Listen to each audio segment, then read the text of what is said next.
Welcome. I'm Kim McCleary, President and CEO of the Los Angeles World Affairs Council and Town Hall. Today, we are very pleased to present today's live stream from the beautiful California Club in downtown Los Angeles. We are thrilled and honored to welcome our speaker today, Mary C. Daly, who is President and Chief Executive Officer at the Federal Reserve Bank, San Francisco. We thank our live stream viewing audience today for joining us for this one-hour program. I would also like to extend a very special thank you to our board chair, Linda Boone Fetter, whose invaluable contribution to today's program is so appreciated. I just have a couple of notes on today's program. Number one, President Daly will be coming to the podium to make her remarks. After that, KABC Radio broadcast journalist and host of Mottek on Money, Frank Mottek, will be joining her on stage for a conversation that will include questions from our live stream audience. We are so delighted to welcome back President Daly to the Los Angeles World Affairs Council and Town Hall. She leads the Federal Reserve System's 12th district, which is the largest and most diverse in the Federal Reserve System. Besides California, the 12th district also includes Alaska, Arizona, Hawaii, Idaho, Nevada, Oregon, Utah, and Washington. Today, 2 years into the COVID-19 pandemic, the US economy is remarkably strong, though there are economic conditions that cause Americans concern. So today, President Daly will offer her views and perspectives on this time is different because we are. Please join me in welcoming President Mary Daly. So the very first thing I wanted to say is good afternoon. Thank you so much for the introduction. It is simply terrific to be here in Los Angeles doing a hybrid event, which is the first one I've done. It's my first trip since COVID. And I wanted it to be here since I had had such a delightful time here in 2019. And I really think this is a terrific way to get started on my new post-COVID adventures. It actually makes me feel like progress is starting to take hold. Now, when I think about this, it's almost hard to believe that it's been 2 years since COVID-19 hit our shores. And while it's not fully behind us, we've come a really long way, especially in the economy. Growth is up, unemployment is down, and people are getting their lives back. But for anyone who has shopped, bought gas, or paid rent lately, everyone knows inflation is high, higher than it has been in nearly 4 decades. And for some, this is a sign that price stability is at risk, that absent aggressive action by the Fed, the economy will be propelled into a 1970s style great inflation. Like many of you, I lived through that time. I remember my parents' daily complaints about rising prices and rising bills, and the hours-long waits at gas stations in the very hot Missouri sun, stuck to the vinyl seats of our station wagon. High and rising inflation makes life harder. And then there was no end in sight. But the picture today looks quite a bit different. And so does the Federal Reserve. We've evolved as an institution, and our understanding and our tools have evolved as well. And I'll spend my time today talking about how this evolution makes us better prepared to meet our dual mandate goals of price stability and full employment, even in these challenging times. Now first, before I get too far along, I'd like to remind everyone here that the views I will express today are my own and do not necessarily reflect anyone else in the Federal Reserve System. So before I talk about how this time is different, I want to talk about what exactly happened during the Great Inflation. What was it like?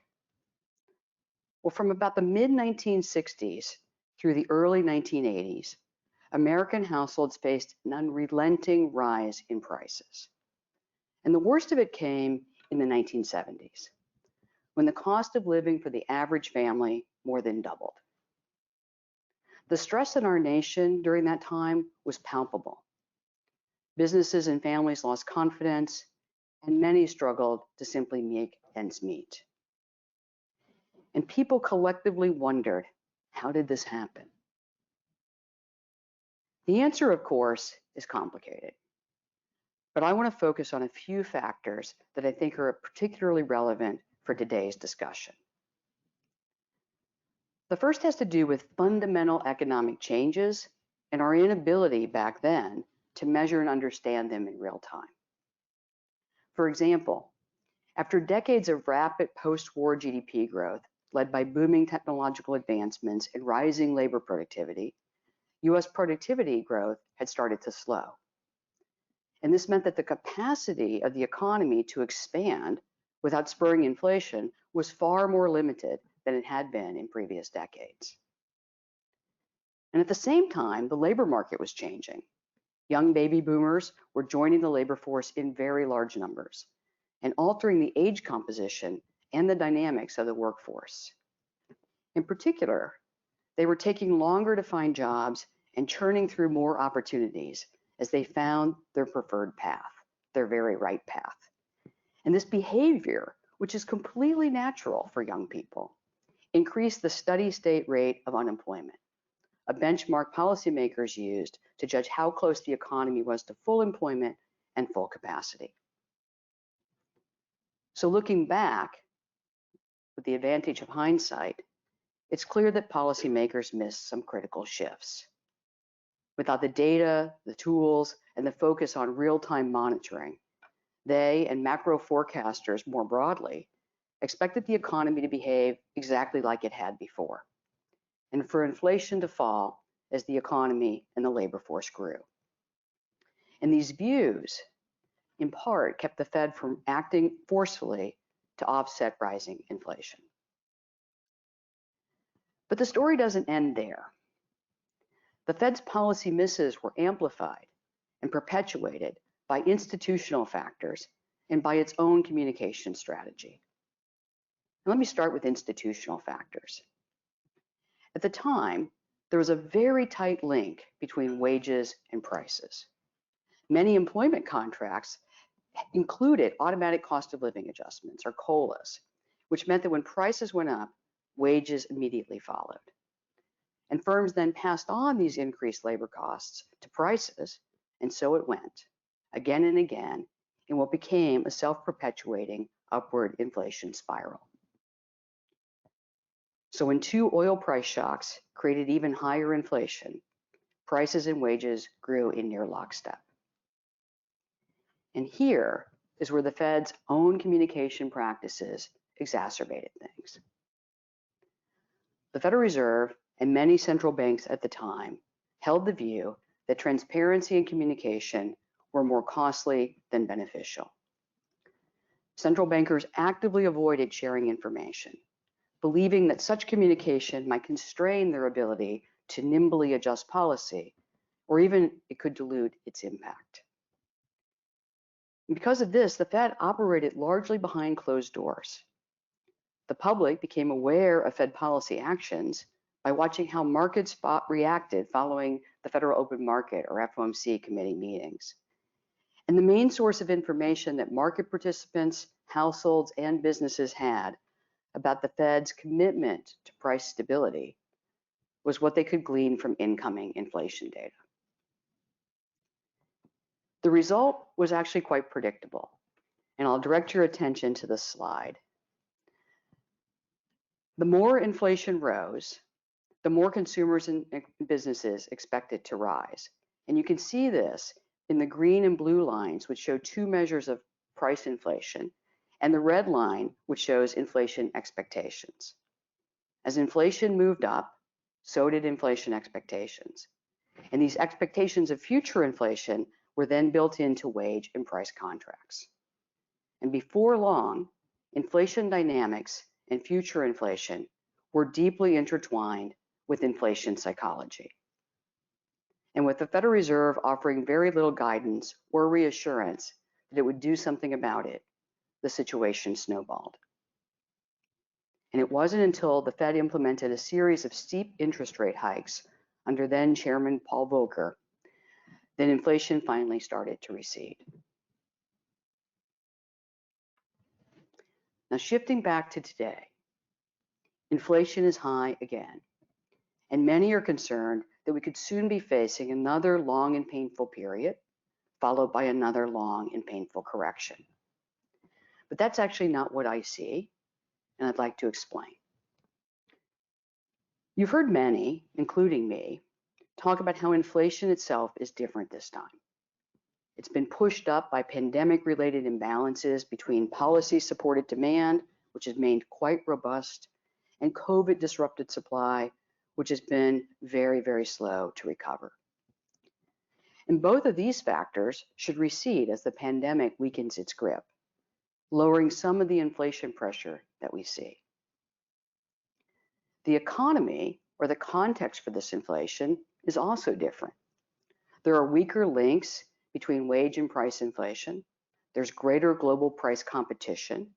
And there's also a number of longer-term structural factors, including an aging population that's globally aging, that will exert downward pressure on growth and inflation once the pandemic is behind us. But these are not the differences that matter most. The main reason I'm confident we are not heading for another 1970s great inflation is that the Federal Reserve is different. And I'm not referring to the people of the Fed, who clearly have changed, but to the practices and beliefs, which have changed even more. One major evolution that separates today's Federal Reserve from the Federal Reserve 50 years ago is a deep understanding that inflation expectations influence future inflation. If people expect inflation to persist, then it does. And this understanding led the Fed and economists more broadly to a critical insight.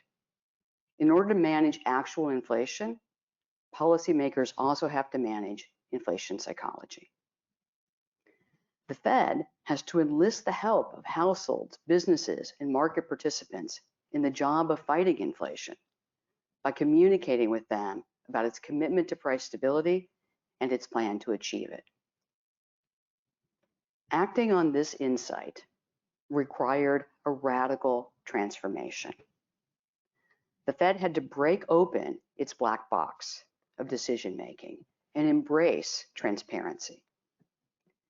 And to understand the magnitude of this transformation, you have to recall that for most of its history, the Fed was uncommunicative by design. And again, I'll direct your attention to the slide. You can see that there's a big flat line that goes all the way back to 1913, although I didn't show it on the slide. And so the first time that the Fed engaged in this communication revolution was in the 1990s. And the first step in this communication revolution came in 1994, when the Fed began releasing post-FOMC meeting statements. In the mid-2000s, the Fed went further, publishing the Summary of Economic Projections to provide the public with information about the expected path of the economy and interest rates. In 2012, the Fed announced its first ever explicit inflation target, 2%. And in 2020, just a couple of years ago, we introduced a new monetary policy framework, which outlined principles for managing our inflation and employment mandates in a variety of economic conditions. As the figure illustrates, the Fed went from being mostly silent for much of its history to explicitly and intentionally transparent. And the effects of these efforts can be seen in the data. And I'll refer one more time to that inflation chart. With greater transparency came more stable inflation expectations, which since the late 1990s have remained well anchored around 2%, despite spikes or drops in inflation. And even today, when inflation is at a 40-year high, long-run inflation expectations of businesses have remained quite stable. And financial market expectations have also been well anchored, as evidenced by long-term interest rates staying low despite the current inflation shock. And this tells us, these data and this response tells us that businesses and markets are listening. They're hearing the Fed's communications and believe that we will act on our commitments. In practice, greater transparency, better communication, and the era of well-anchored inflation expectations build Fed credibility. And this credibility provides an important insurance to the economy. It makes the economy more resilient and less vulnerable to painful periods like the ones we experienced in the 1970s. And it gives all economic agents, not just the Fed, a role to play in helping the economy smooth through inflation and other shocks, which ultimately makes it more resilient to whatever changes are on the horizon. Most importantly, and I can't highlight this enough, greater transparency and a strong commitment to achieving our goals assures Americans, wherever they are, that periods of high inflation or unemployment will not last forever, and that there is an end in sight. But transparency is not a destination, it's a practice. And it requires ongoing communication if we are to keep the credibility that we so value alive. And in that spirit, let me tell you about how I see the economy today and the policy adjustments that we will need to be making to move us to a sustainable path. Let's start with the economy. By almost any measure that we look at in a large dashboard of measured, it is doing well. GDP growth, consumer spending, and business investment are all up, and the labor market continues to post solid job gains, low unemployment, and strong wage growth. And notably, importantly, labor market gains have been broad-based, occurring for a wide range of groups, including those who are traditionally disadvantaged, African Americans, Hispanics, and people with less than a college education, to name a few. Of course, as everyone knows, and many people feel, inflation is too high, and inflation pressures have begun to spread outside the sectors that were most directly affected by the pandemic. But most vividly, average Americans, like my parents 5 decades ago, are worrying about rising prices and rising bills.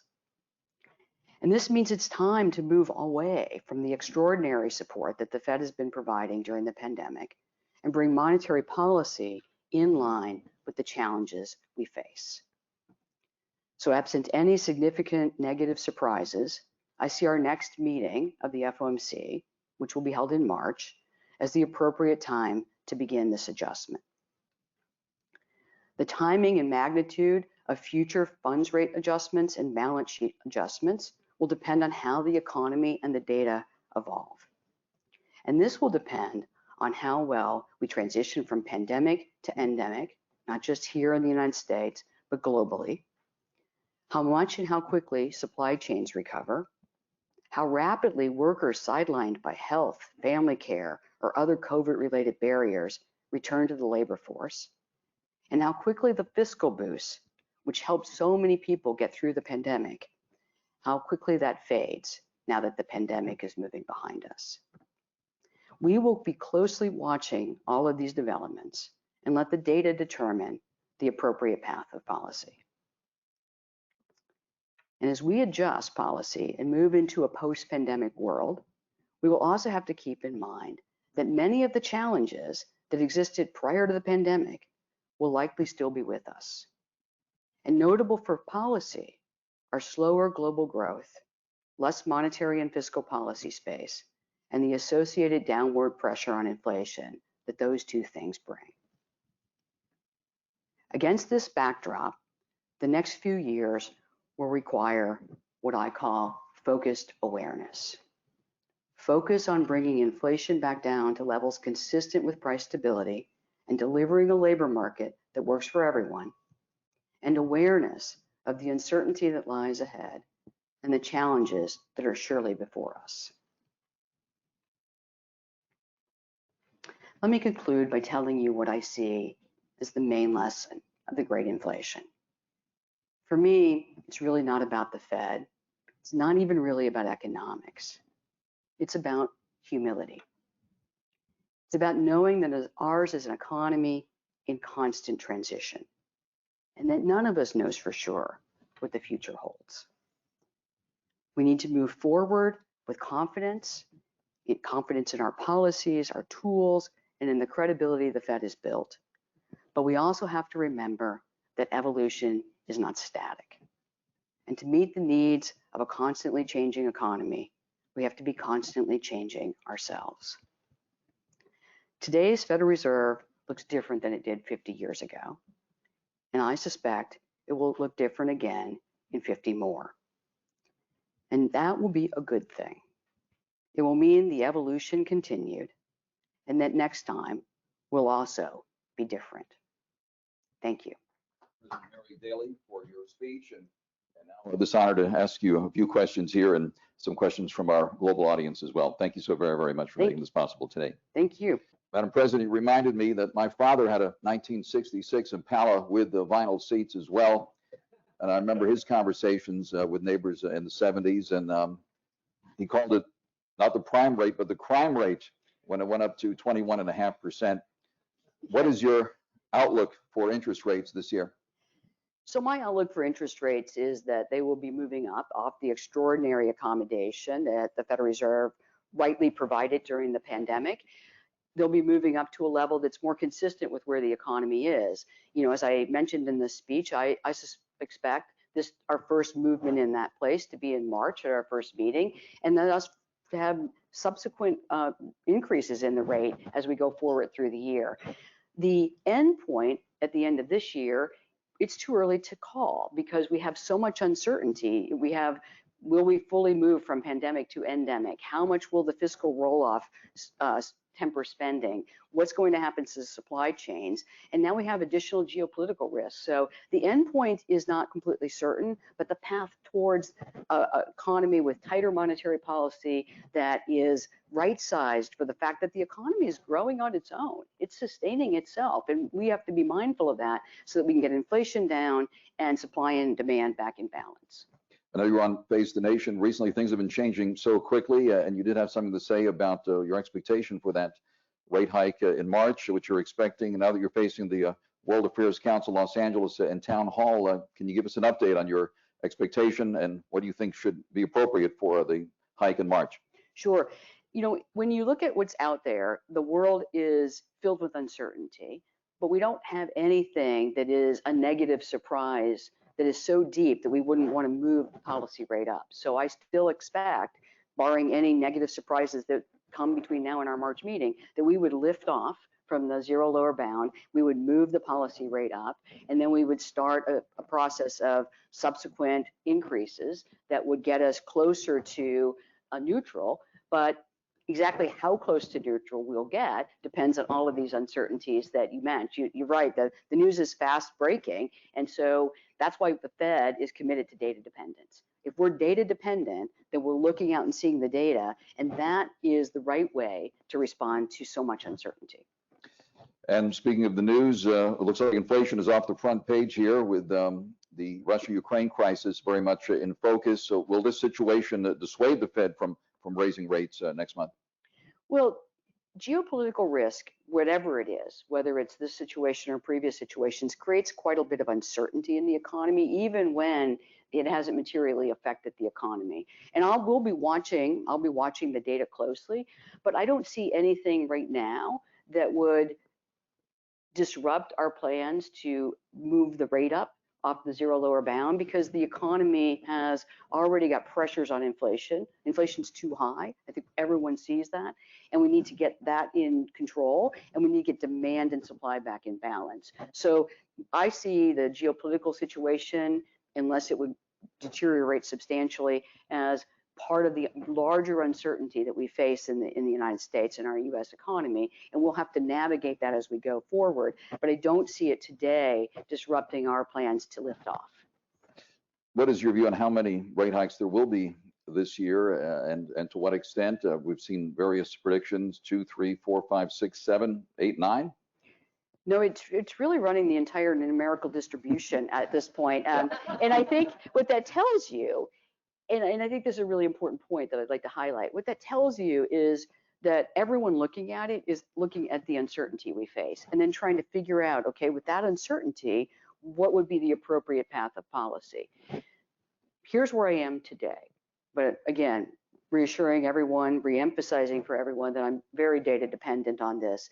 What I see today is that inflation is well above our price stability goal, and that the lesson from the 1970s is we need to demonstrate to the American people that we're committed to having that not be a perpetuating spiral, right? And clearly we have more accommodation in the system with interest rates in extraordinarily low levels than we need for an economy that's adding jobs and growing like this one is. I mean, I'm here in LA, it's booming out here. So people are ready to get back out and participate.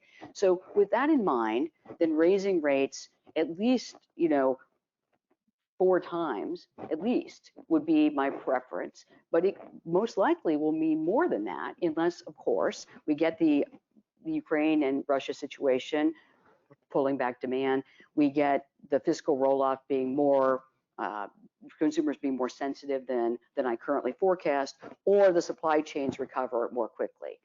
But I'm committed to getting inflation to be coming down and getting demand and supply in balance. As far as the potential jolt to the economy, I know, for example, prominent economist Dr. Mohammed El-Arian has expressed concern about a possible jolt, slamming the brakes, possibly next month, and maybe ending up in stagflation or even a recession. How do you address those concerns? Those are not the things I see happening. I think the economy is really well positioned. I mean, I see it when I look at the numbers, but I actually see it when I just go out and visit with businesses and community members. There's a lot of economic activity. People are interested in getting back to their lives, and people are optimistic, cautious and uncertain, of course, but optimistic about the future of the economy. And with that in mind, then the economy is self-sustaining. It's getting on its own 2 feet. And so raising the rate isn't slamming on the brakes on an economy. It's actually withdrawing the support that the economy no longer needs, which eases the inflation pressures, eases the supply and demand imbalances, and allows the important thing to develop, that the economy is on a sustainable path. The last thing you want is an economy that's going too fast, overruns what's possible, and then you do have to bridle it back. But that's not where we're at. We're at a place where we're doing the handoff from intense COVID-related support to gradually moving the policy rate up and getting this policy accommodation right-sized for the economy we have.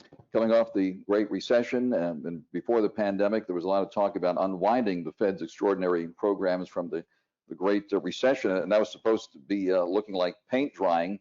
Now that the balance sheet is even bigger, how do you expect this to be unwound at some point? So my expectation would be, and let me put it this way so that everybody knows. So I am forming my views, but one of the things we do at the FOMC meeting is we deliberate, we think about these things, and we'll be having discussions. Chair Powell mentioned this at his press conference last time. We're going to be having discussions at the next several meetings about what exactly to do with the balance sheet, how to do it. But there's a broad agreement, and this maybe is something that is worth noting. There is broad agreement. You can see it from looking at any FOMC participant, that inflation is too high and that the policy rate is too low. And then we need to move the policy rate up. The Fed's funds rate, this policy rate, is our primary tool. It is one we have the most experience with. It is the one we know how it works in the economy. So that's our primary tool. But the balance sheet is also a tool, and we need to adjust it as well. So when I look out, you do a rate increase, another rate increase, and then you start thinking about reducing the balance sheet. You see how much that tightens policy, and then you can take more rate increases. So whether it'll be 2 rate increases in the balance sheet, 3 rate increases in the balance sheet, my colleagues and I will be deliberating this, but clearly we want to bring all of our tools back into balance so that they're right-sized with the economy we have. And as far as the Main Street economy is concerned, part of the extraordinary measures that we saw during the pandemic was the Fed coming to the rescue of the Main Street economy with that lending program. Can you comment about what the Fed has done to help the Main Street economy over the past couple of years? Sure. So as many people might remember, in the pandemic, the fiscal agents actually said we need to provide more support to businesses, small businesses, but also medium-sized businesses as well as households. And so that funding came through, extended unemployment insurance and all the stimulus checks, et cetera, which we don't really call stimulus, we call support, but because it was a very terrible time. But businesses needed help, and so that came through the funds that went into the Main Street lending facility and also through the PPP, or the Paycheck Protection Program lending facility that we ran. The critical thing to know about those facilities is we have lending powers, but we do not have spending powers. So we get funds from Congress, they appropriate funds, and then we help intermediate them to the groups that need them. And so when those funds are gone and Congress decides, okay, that fiscal stimulus is not needed, or that fiscal support is not needed, then we close our facilities. And so at this point, we've moved away from those facilities, we've closed them, and so we're left still with this balance sheet that we will bring down to more normal levels, but that's where we are in the scheme of those types of things. And that's really what you want. You want to use your emergency tools when there's an emergency, and then you want to pull away from emergency tools and get to a more normal state of affairs as the emergency passes.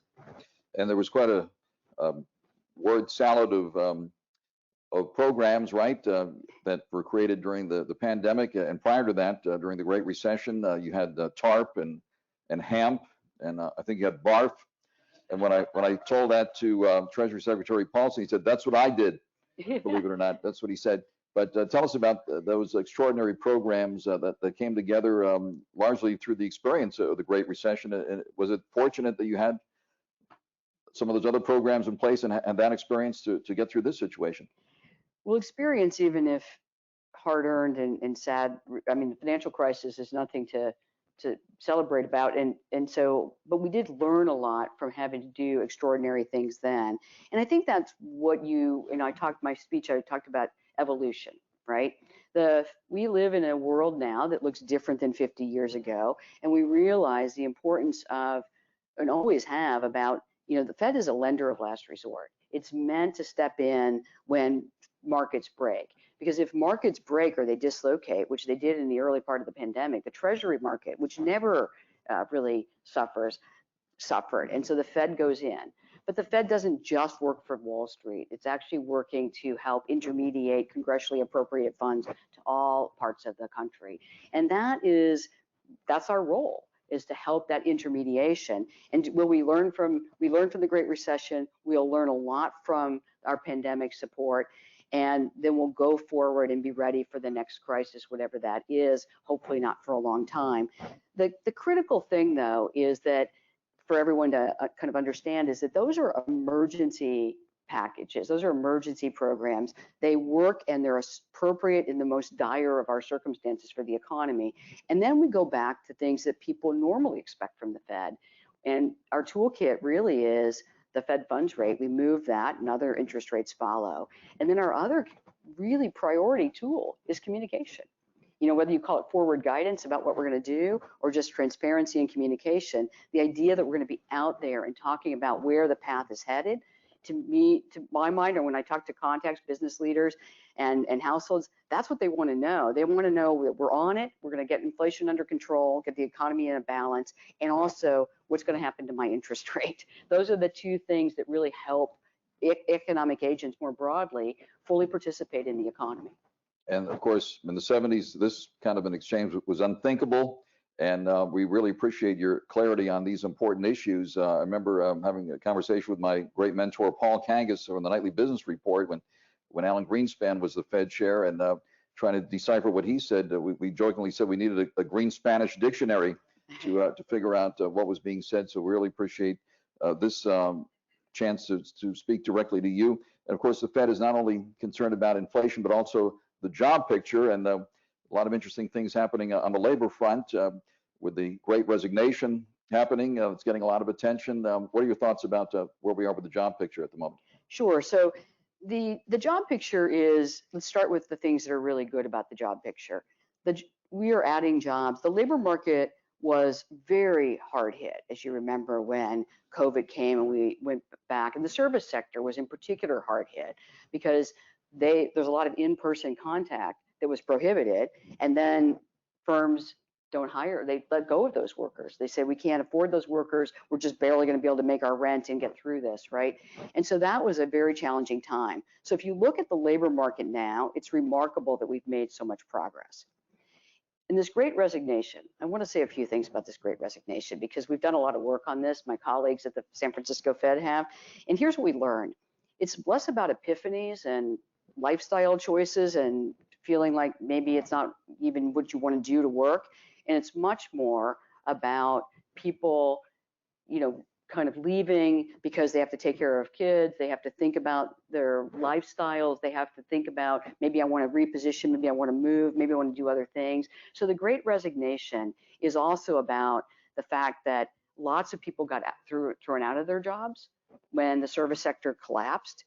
And now every service provider in the country seems to want a lot of workers all at the same time. And it's created an auction environment for those workers, which is good for those workers. That's not usually their livelihoods, but it's also created a lot of extraordinary quits, hard to find people, hard to keep people, and it gets misconstrued almost as a great epiphany. But for lower wage workers, low and moderate wage workers, it's less about epiphanies and more about, prospects for their income and wage growth going forward. What is your outlook for the unemployment rate this year? I would expect it to continue to come down, and how much it comes down depends on that mention I made in my talk, which is if we can get really to endemic, if schools can stay into a place where kids who get exposed to COVID or have a symptom don't have to take the whole class home. The number of moms and dads who in my group, in my company, the Federal Reserve, or who I hear about, who just literally, you're working and then suddenly you have to be home because you have to pick up your kid because one got exposed. I have a friend who has 3 kids, and she was on a 3-week spiral of this kid got exposed and was home for a week, then the next kid got exposed, home for a week. They're different classes. This is extraordinarily disruptive to the lives of people. When that subsides, then I would expect us to see labor supply recover. As we get our lives back, I would expect people to get more comfortable being out and see our lives recover. So if that should happen, if people start coming back, then the unemployment rate might just stay at a low level, but steady out. But if people don't come back, then I would expect the robust job growth to move the unemployment rate lower. And that's why we have to be data dependent, because we actually don't know what the future is going to bring, even a future that's only 2 quarters ahead. We thought we could take the word supply chain out of our vocabulary by the end of last year, but that is still an issue. What are your thoughts about the important supply chain issue? You've probably seen the videos of the ships backed up here at the ports of LA and Long Beach, and probably there in the Bay Area as well. Give us your view of what's going on with the supply chain. Well, there's no doubt that the supply chain continues to struggle. There are improvements in the supply chain. I like to do data collection myself, just casual data collection, I guess. So I like to drive by where all the car dealerships are in Oakland. And in December, they had no cars, literally no cars. It's like the cars of the employees were parked in the lot. But now they have cars coming on. So the supply chains are, lots are getting full. Supply chains are improving. But we're a long way, if you just look at the port backup and things, from coming to full, equilibrium. And importantly, and I think this is another thing that I've had to really learn about, is that this isn't really about US supply chains, it's about global supply chains. So if China, let's just take China gets the Omicron, gets that, they don't have the vaccination capacity, they don't have the vaccination rate, their vaccine isn't as efficacious, whatever the word is. I need a health professional That's here. The word. So perfect, I found it. It's rattling around in there, but so then they have to do lockdowns. So then it's this factory closes, this block closes. Well, that will happen, and then we'll feel it for 3, 4, 5, 6 months down the supply chain. So really, we are in a global economy. Supply chains are global, and it's going to be a while before these are fully repaired. But I think there are, in Fed speak, we would call this green shoots. Just seeing some cars on the lots and seeing people buy cars and seeing things happen, that's a green shoot. How many green shoots we're going to get before the end of the year? I'm hopeful it'll be a whole garden, but I'd have to be mindful that, you know, we are not the only players in this game. It really depends on global developments. We have a number of car people in the audience, Mr. Jickerson, for example, and we've seen the used car prices especially spike like 40% over the last year, and people are paying, believe it or not, $100,000 over sticker. I heard from one of the luxury brands. Give us your reaction to that. That's a lot of money over sticker. That's my reaction. It is. Yeah. I guess it's a good time to be a car dealer, but I'm going to talk about more modest car prices, and that probably really are in the kind that, you know, my parents or many families would have to deal with. You need a car. You maybe don't feel as comfortable on public transportation, or it's not available, so you need a car. The used cars are in high demand because there aren't as many new cars, and now you're paying more for that car. And those are just additional things that put burdens on people's finances. But importantly, and this is one of the reasons I talk about things that will recede as COVID recedes, importantly, I don't expect used car prices to continue to rise at double-digit rates. It's really just a transition. It's a longer transition than anyone thought, but it's a transition because new cars aren't available. Everybody's trying to compete for the same used cars, and there's been this demand shock of wanting cars because you maybe don't feel as safe on public transportation, or you've moved farther out and need an automobile. So all of those factors will wind themselves out to a more steady equilibrium down the road, but how long that will take is still unclear, although the new cars on the lot are a good sign. For a while there, I believe it was now Treasury Secretary Janet Yellen, when she was Fed chair, referred to the mystery of inflation. For years, inflation was officially quite low. What are your thoughts about how inflation is measured? And we're getting a question here from our global audience now. This one, are the basket of goods used to measure inflation the same today as they were in the 1970s? They adjust the basket. I'll take that one first. So there's a basket of goods, and that concept is the same, but the basket gets adjusted, you know, regularly, so that we are accurately reflecting the pain, or well, in this case, the pain that American households are feeling. And so it's a regularly adjusted basket. It wouldn't look the same as it did in the 1970s. For instance, energy consumption is lower now than it was in the 1970s. And so it would be a smaller portion of total household spending than it was back then. But the same elements are there. You know, the main things that drive price that people feel the most pain on are eating, putting gas in their car, and paying their rent or buying a house. Those are things we all need, and they're things which are not as discretionary, so they are the things that cause the most difficulty. They're still in the basket. What you asked me about the mystery of inflation. So one of the mysteries of inflation really isn't a mystery anymore. We've done a lot of work on this. We know what is happening, and it's one of the contexts I mentioned in terms of what we're going to have to be watching for. So in the decade of the expansion after the Great Recession, we were never able to get inflation up to our 2% goal. Never. And many other countries faced the same challenge. Couldn't get inflation up to 2%, no matter how hot the economy seemed to be. And so when you go back in and think about that, part of it is that we don't, you know, everyone knows that we're constrained by the zero lower bound. There's only so much we can do to boost the economy when it gets a negative shock. And fiscal policy was constrained as well, because many countries had looming debt problems that they were trying to deal with. So that pushes inflation down, because the way inflation stays at 2% is when there's a negative shock, the Fed can step in, fiscal agents can step in, central banks across the globe can step in, and then you can get inflation to go back up because you can get the economy to improve. So that is still with us. We've got slower global growth. We're going to have the zero lower bound be more of a constraint. We've got a low neutral rate of interest. For anyone who's in banking, you remember the days when the neutral rate of interest was, say, 3, 4, 5%. Now it's 2.5. That's the nominal neutral. Well, that's with inflation, which means the real neutral is 0.5.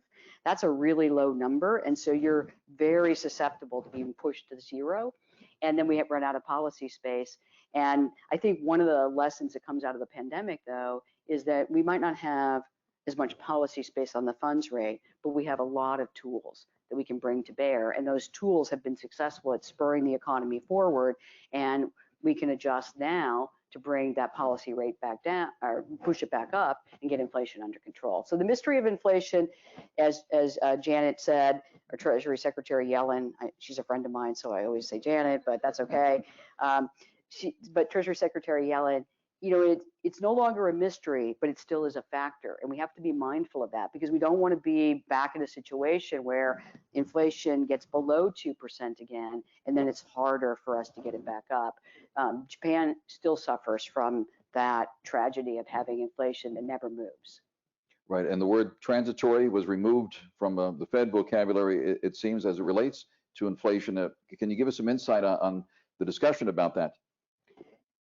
So, only after the fact do you realize words are not going to be as durable as you intend them to be. So transitory, so the factors, what I meant by transitory, so let me speak for myself. How I thought about transitory is not expected to persist once the pandemic is beyond us. The miss that all of us had was we thought the pandemic would go away faster. We didn't think I did not think in March of 2020 that I would be bringing employees back to the Federal Reserve in March of 2022. That's 2 years. I mean, maybe all of you were greater predictors than me, but I didn't think we would be in a 2-year pandemic that would literally keep us in these sort of away from each other places. So when you think about transitory, it will be likely to recede as the pandemic recedes or loosens its grip, but that has been a much longer period of time than anyone thought. And as a consequence, it doesn't seem appropriate to use the word transitory because it doesn't ring true for people. It's like, this is never going to end. But the good news in my mind is the pandemic we are improving. We're here. We haven't done this for 2 years. So we're here. We're putting our toes in the water. We hopefully are moving from pandemic to endemic.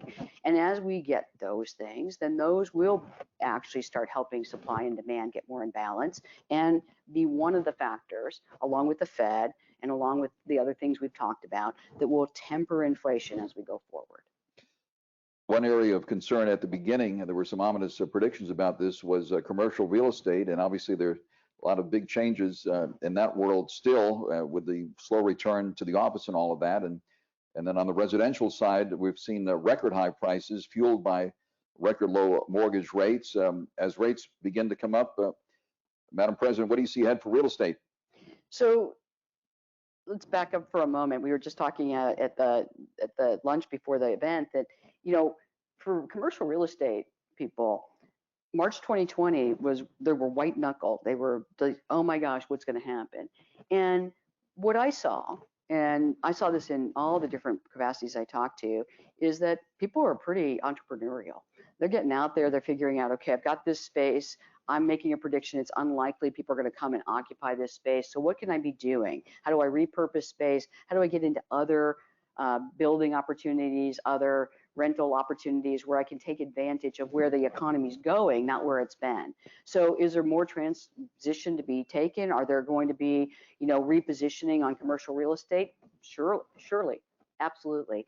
But residential has been stronger than I think anybody thought. And it hasn't just been low mortgage interest rates. It's been a demand shock to housing. People want different kinds of houses than they wanted just 2 years ago, and they want more space, and they want, to live further out from a city. And what I'm very interested in is, are we going to be like 1918? So the last pandemic we had was 1918, the Spanish flu, as it's called. And if you read the headlines back then, which you can do, you see that everybody thought the death of cities was upon us, that we will never have another U.S. city like the cities that were there when 1918 happened, when the Spanish flu happened. And you know what happened? We had the Roaring 20s and the rebirth of the U.S. city. And so that's why I said we can't know today what the future holds, but we have to be positioned to respond to whatever it is. And a key message that's come through the pandemic, and I'm not trying to be too optimistic. I am an optimist by nature, but I see it with my own eyes and hear it from my contacts. People are entrepreneurial. They're flexible. I mean, we all went home and still did our work, and now we're going to come back and try hybrid. And I'm confident that even in this transition, the economy is going to figure out what's next and figure out how to work that out. Another question from our webinar audience, our global audience here on crypto. Certainly our vocabulary has expanded since the 1970s. Bitcoin, Ethereum, Shiba Inu, Dogecoin, and now the Fed may be getting into crypto too. What's your view on the crypto space? So the first thing I'll say is that there's a lot of confusion. You think transitory was a confusing word? Crypto. So there's so much, that word is used to describe a whole bunch of things.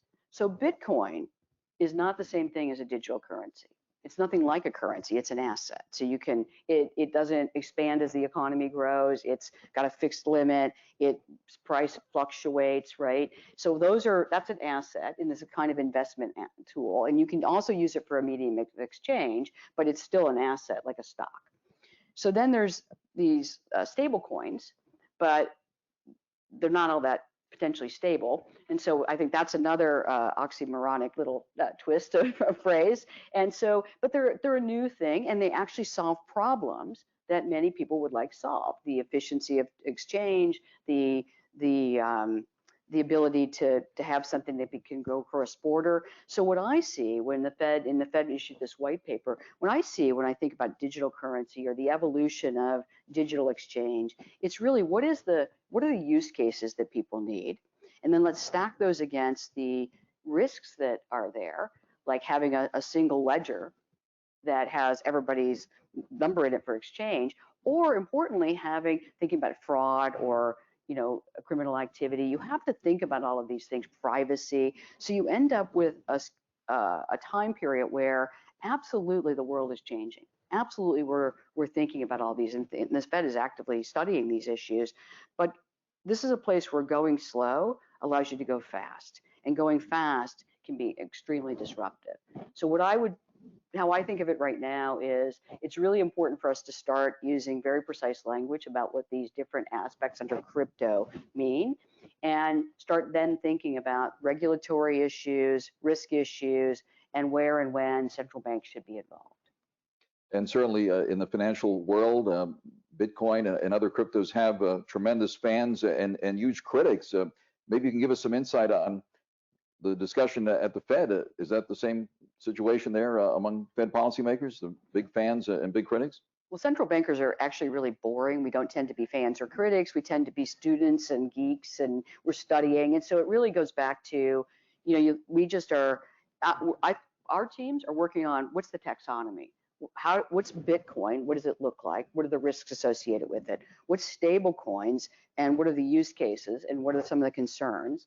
So for instance, in stable coins, something that we think about a lot is stable coins promise dollar for dollar exchange, but they're not always backing those. And so what if there's a run on that? What happens? And so I would look at these things from a financial stability perspective.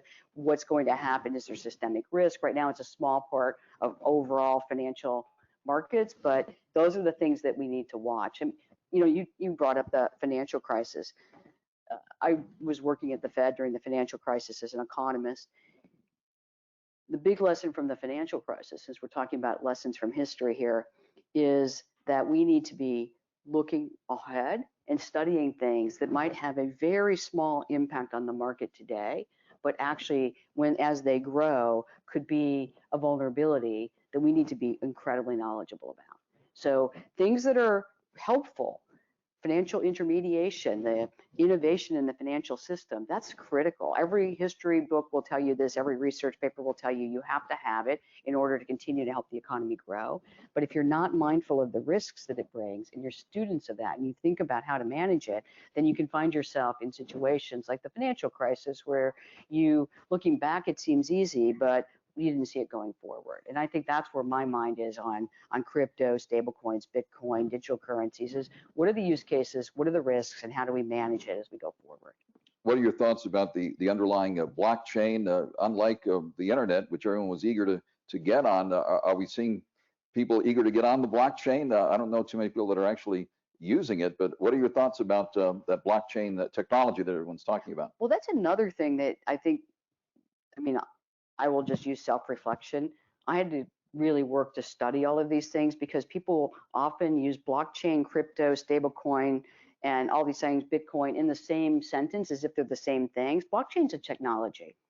There's going to be, it's a technology, and there's going to be all kinds of things that it can be used for, and those use cases are being developed right now. But I would separate that as a technology, and then think of it, the use cases being these financial assets or these financial classes that we're talking about. So I think that's really important. So my answer to all of these questions is this is a period of intense, and should be in a period of intense study, not just by the Federal Reserve, but by all regulatory bodies and by the average consumer who is dipping toes into those waters. And really there's got to be a high level of education so that people know what they're getting into. What's your reaction to El Salvador adopting Bitcoin as a legal tender, and closer to home, Rick Caruso, for example, accepting rent in Bitcoin, and others now adopting Bitcoin and becoming more mainstream? What are your thoughts about that? So this is an answer that I don't have to usually give, but I'm going to give it, which is I really make a point of not opining on things that are not in my purview to make any decisions about, at least in my public life. I opine at home all the time, but seriously, you know, what a sovereign nation decides to do is that sovereign nation's responsibility, and what an individual entrepreneur or CEO decides to do is the responsibility of that person. My focus really is 100% on the financial stability issues in the economy, the use cases that people are asking for when they want these types of products, and whether the Federal Reserve needs to be involved in thinking about solving for some of those use cases while managing the privacy and risk aspects and criminal, fraud and other things, criminal issues that we do. Our job is to think of one of our core responsibilities are a safe and sound payment system, a safe and sound financial system with other regulators, and a stable economy that promotes price stability and full employment. So I'm 100% on that payment, that people want a safe and sound payment system, and that's where my energy is being spent. The financial crisis, as was famously told by President Bush in his book, Decision Points, he said that it started when Treasury Secretary Paulson and Ben Bernanke came to him and said, Mr. President, we have a problem with the TED spread, which is an obscure measure of liquidity in the financial markets. First of all, how is the TED spread looking, and is there anything on the horizon that perhaps we're not seeing at the moment that you're watching, please? So this is another thing about the Fed people might know, is that those terms, while they make history books, don't actually stay with us all the time. So here's how I'm thinking about the economy. Here's what I'm looking at. I'm looking at the dashboard of indicators on growth, the dashboard of indicators on the labor market, the dashboard of indicators on inflation, and I'm looking at financial markets more broadly. And what I see when I look at financial markets are several things. Let me focus on them. That financial conditions are accommodative right now, and more accommodative than we would like them to be for the economy we have, which is why we've raised the interest rate, and think about raising the interest rate. We haven't done it yet, but why we're talking about it. And that just brings me to my second point about financial markets. We started talking about raising the interest rate, and we tapered our asset purchases more quickly than we said we would, and financial conditions started to tighten, because financial markets listen to us and they look forward. It is not the case any longer that we go behind closed doors, we make a decision, and then we do open market activities, and then people kind of look for smoke coming out of the chimney and to decide what we're doing. We're very transparent, not only about what we've done, but about what we will be doing. And that tightens financial conditions already, and has already started to reposition things. And then the third thing in financial markets is that right now they're reacting to a variety of things, including geopolitical risk, including how's the pandemic going to end, and including what's the future going to look like? And what I feel good about in all of those things is that financial market participants and entrepreneurs and businesses are repositioning themselves. They know the rate environment's going to change. They know it in enough time that they can reposition themselves and find themselves in a situation where they're not caught short. And that's what you really want, because you want the smooth landing to be for workers, for households, for businesses, and for markets. And that's what we're trying to accomplish. And that's one of the reasons I'm here. And thank you very much for being here on behalf of the entire Los Angeles World Affairs Council and Town Hall, and President and CEO Kim McCleary, and the global audience on the web today, and all of us here at the California Club. I look forward to our next conversation on Mottek on Money as well. And thank you very, very much, Mary Daly, the President of the San Francisco Federal Reserve. Thank you very much for making this possible. Thank today. you. Thank you.